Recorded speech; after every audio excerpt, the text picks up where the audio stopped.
So, I, 24M, have had my life flipped around. My mom was 10, and her sister, who I'll now call my aunt, was 14 when they immigrated from Taiwan. My mom got into a lot of trouble, and she and my dad were both 14 when she got pregnant. My grandparents didn't let her get rid of me, so I ended up being born.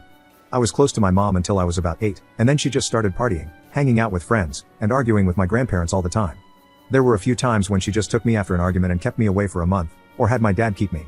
It continued like that until I was 13, and my grandparents passed away. My aunt's engagement collapsed, and she moved in to help my mom. That's when my aunt started grooming me, and it messed me up. My grades dropped, I started screaming at mom, and blaming how she used to act for my actions. I got into fights at school, and I was so afraid of my aunt to the point where I'd start cuddling with my mom all night just to stay away from her. When I was 16, my aunt got pregnant, and she moved away with a friend like a week later. She came over once after the baby, David, was born, and when my mom went out for a little bit, she made me hold him and took a photo of us, saying I should hold my son while I can. Then she moved with David to Taiwan and started living with a cousin. I have tried to forget everything she did to me. I graduated with honors and got a wonderful job. I have tried to make my mom proud. I just got her a car. She calls my fiancée the daughter she never had. My fiancée is the only one I've ever opened up to because I had to let her know. Apparently, last Monday, my aunt had one too many drinks and told a cousin everything she did to me and about me being David's father. She got kicked out right away, and my mom was told everything by the cousin. My mom had a breakdown and asked me if she was really so horrible that I couldn't tell her this happened to me. She yelled that she would have been able to help, but because I didn't know, her grandson is stuck with a monster. She kicked me out, saying I must have never forgiven her for how she used to act. I've talked to my fiancée about it, and she said my mom just needs time and can't fathom the idea that she has a grandson she can't help. Was I wrong to never tell her? Update 1. It has been a rough month and a bit since I last posted. The day after my post, my mom called me back home and said we needed to talk. When I came back and sat down on the couch to talk, she just started crying, so I started crying too. She calmed down first, but I kept crying, and it's embarrassing to write, but I fell asleep. My mom woke me up, and we had to talk about things. I told my mom how, because of how provocative my aunt was and how other kids would tease me whenever they'd see her, I was so confused when things were happening, and I was trying to push it all down and away.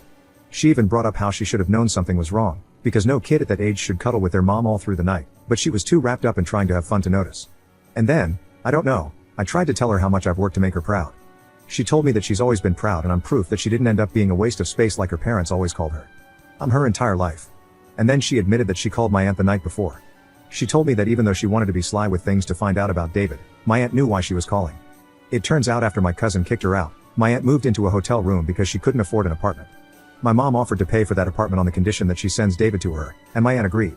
My mom told me that she wishes she could send my aunt to jail so she could suffer, but she won't fail her grandson like she failed me, so she had to bring him. He came a week after, and my aunt did not come with him. She sent him on the plane with a relative who didn't know what was up and left the day after to visit other people. He was really quiet and confused, and my mom took him around everywhere, trying to get full custody of him right away. I don't know anything about this legal stuff, or how he was even allowed to come with a guardian, but my mom has told me not to worry about it and that she's handling it. He did refer to my mom as his aunt when he came, but as soon as our relative left, she made him start calling her grandma. As weird as it's been, he's also been calling me dad. He seemed uncomfortable with it at first, but he's kind of gotten used to it. My mom has loved being a grandma, and David is already really attached to her. I know it's only been a little bit since he came, but it reminds me of myself at that age with how I used to cling to her. She has introduced him to all her close friends. Whenever they ask about his mom, she just says that she's in Taiwan and sent him over for a better life with us since I'm getting married. Yesterday, my mom talked with me and pointed out some strange stuff with David that she's noticed, and expressed her belief that my aunt was starting to do to him what she had done to me. I don't really know what to do with that info. My fiancé has told me I just need to keep handling it like I'm doing and stay confident. I'm doing my best, but with how things have been, I don't know if it's good enough. That said, I do feel like I'm mentally better knowing my fiancé is good with my mom taking in David, and my mom and I clearing things up about what my aunt did. Update 2. I don't really think I'm going to keep doing these. Maybe I'll do one way into the future if I feel like it, but I felt I needed to give another update because I got a lot of messages about my aunt, and I felt I needed to get some things off my chest. I do wish things were different, and I wasn't in this situation, but I am in it, and I have to see the good because the bad can be too much. I know some people would love it if I made this update about going on Facebook or Twitter and blasting my aunt on it, and the police in Taiwan locking her away for life, but it's not. It's hard to write or talk about her outside of something which I know is private like this. And if I had to think, that's because I still feel guilty and conflicted and almost wonder if I deserved it or if I wanted it, even though I know that's not true. I hope that she lives a terrible life, but what's best for me is staying separate from her forever, and I won't be doing anything to associate with her again. A lot of people had an issue with my mom forcing David to call me dad or father while taking the title of grandma. And I won't lie, it is weird and uncomfortable, especially because I don't feel like a father, and I don't even know what that means. But it's not making me feel sad or mad or anything, just a little offbeat, and I don't think it's anything to be angry over. As for the rest of it, my mom officially has custody of David. I don't know how the process went, I don't know how it happened so fast, or if it was even fast. I do know she did get sent documents from my aunt's lawyer in Taiwan, but she's kept me uninvolved to avoid stressing me. The thing is that one day, David said something about his mom needing him to make babies.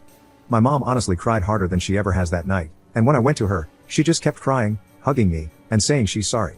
I do hope that David will snap out of it soon. He does like seeing the child psychologist my mom takes him to. She's gotten David into school, but because of his situation, they have meetings with a school district psychologist.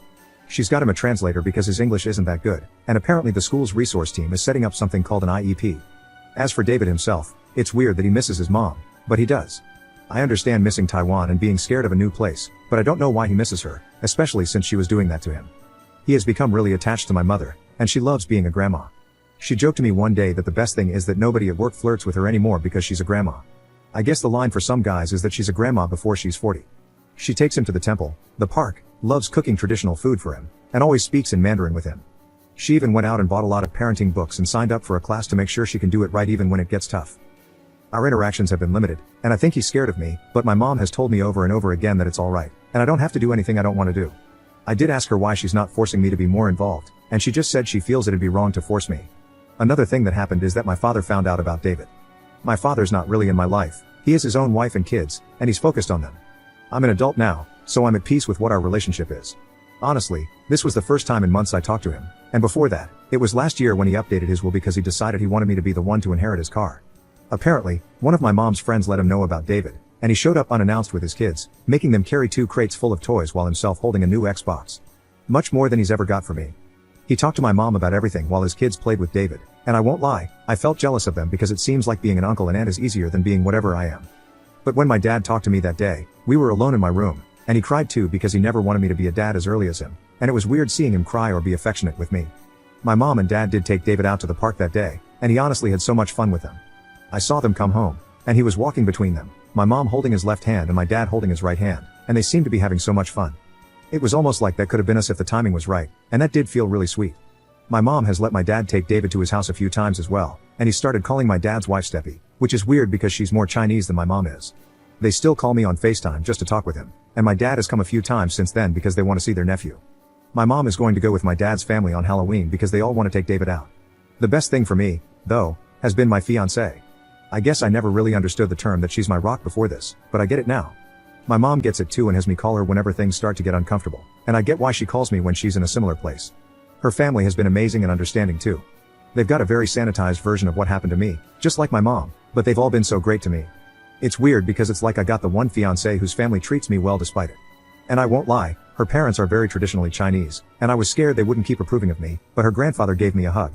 So, I am in a better place, and my fiancé is probably the biggest reason why. Thanks for listening to my TED Talk.